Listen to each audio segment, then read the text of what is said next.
Salut à tous et soyez les bienvenus pour cette Jim's News.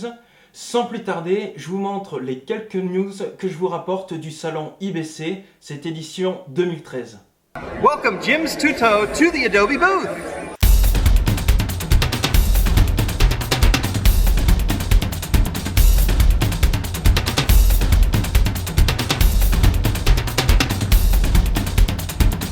How you doing? Welcome to Jim's Tuto.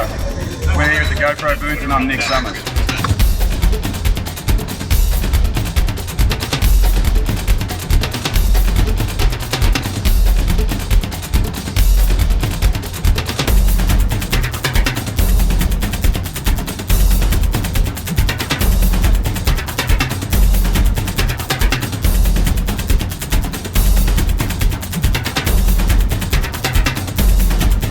Bonjour Jimmy, voilà, donc on va parler un petit peu du Creative Cloud d'Adobe. Et l'intérêt du Creative Cloud, c'est bien sûr d'avoir l'ensemble des produits, c'est aussi d'avoir des services externes comme des espaces de stockage, de synchronisation, par exemple pour les préférences de Premiere Pro d'After Effects, mais c'est aussi d'avoir des mises à jour au fil de l'eau. Et c'est absolument génial parce que nos partenaires qui fabriquent des boîtiers, fabriquent des nouveaux boîtiers régulièrement. Il y a toute une série qui sont nouveaux ici sur IBC et forcément on est obligé d'améliorer nos produits pour prendre ces éléments en compte. Alors dans Premiere Pro, eh bien, on va avoir la prise en compte des nouveaux formats de différentes tailles, donc même jusqu'au 6K, donc ce qui va permettre d'aller très vite. Mais aussi dans Premiere Pro, on va avoir un lien direct avec SpeedGrade pour l'étalonnage. On sait qu'on a besoin de faire l'étalonnage. On a des fichiers qui viennent d'une GoPro, on a des fichiers qui viennent d'un smartphone, d'une tablette, d'un autre produit, et on a besoin déjà d'équilibrer l'ensemble de ces fichiers sur le plan de la couleur. On va le faire directement dans Premiere Pro avec l'île de SpeedGrade, et on va pouvoir exporter la timeline directement dans SpeedGrade, complète telle qu'elle est. On va pouvoir ajuster ces réglages et retrouver ça directement dans Premiere Pro. Une chose aussi très importante, on a travaillé sur des petits ajustements, notamment pour pouvoir afficher les timecodes et les noms des fichiers en overlay sur les vidéos, surtout en multicam on en a besoin. Donc ça maintenant c'est quelque chose qu'on a de disponible de manière très étendue dans Premiere Pro. On a même la possibilité de voir le multicam avec les différents noms des fichiers, donc on peut reconnaître les fichiers par leur nom, changer d'angle très facilement, donc ça c'est des choses qu'on va avoir. Maintenant, dans After Effects, là aussi, forcément, on a continué de progresser un peu. On a de l'optimisation par rapport au GPU qui est encore davantage pris en compte par After Effects. Et dans After Effects, on a eu beaucoup de retours sur la partie stabilisation. Et ce qui nous a poussé à aller un petit peu plus loin.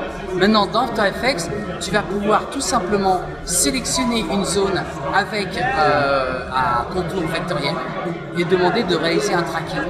Et il va créer toutes les images clés du tracking de ce masque par rapport à cette zone. On va après pouvoir y appliquer les effets que tu veux de manière très simple. Donc ça, ce sont effectivement, je dirais, les fonctions phares. Il y en a pas mal du tout, mais par exemple avec notre technologie Anywhere qui permet de faire du montage collaboratif avec des formats, des fichiers déportés. Premiere Pro, bien sûr, avec Anywhere, et maintenant la nouvelle version de After Effects travaille aussi avec Anywhere et on peut travailler en collaboratif dans After Effects, ce qui est vraiment très cool. Au niveau de SpeedGrade, eh bien SpeedGrade prend en compte maintenant tous les formats, supporte tous les formats que nous supporte Premiere Pro. On a intégré dans SpeedGrade la lecture de la timeline de Premiere Pro, ce qui permet directement depuis Premiere Pro par ce direct link d'arriver dans SpeedGrade, de travailler, de retourner vers Premiere Pro, tel que je l'ai dit tout à l'heure, et puis encore quelques petites améliorations sur l'interface pour la rendre encore plus souple. Alors toutes ces nouveautés, on les a sur IBC en bêta, sur nos stations, et tout sera disponible à partir du 15 octobre, et tous les utilisateurs de Creative Cloud n'ont rien de plus à payer, c'est disponible, c'est téléchargeable gratuitement, ils vont pouvoir mettre à jour leurs applications par rapport à ces nouveaux flux de production. Ok, bon je crois que c'est mon tour. Donc les nouveautés au niveau de GoPro, rien de bien neuf par rapport à ce que vous avez pu voir sur internet.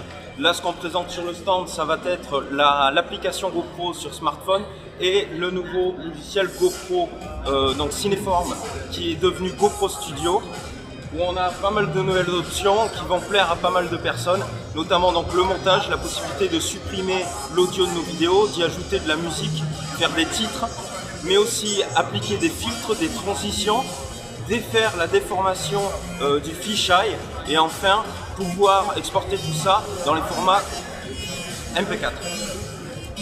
Comme vous voyez ici, on a la timeline et donc on va pouvoir contrôler avec, comme vous voyez, la 3D View, mais aussi l'horizontabilité, toutes les options qu'il y avait à l'origine, mais qui vont pouvoir être appliquées, comme par exemple des ralentis ou accélération de vidéo, et ainsi de suite. Donc voilà un peu les news sur le logiciel, mais bientôt d'autres news pour cette fin d'année.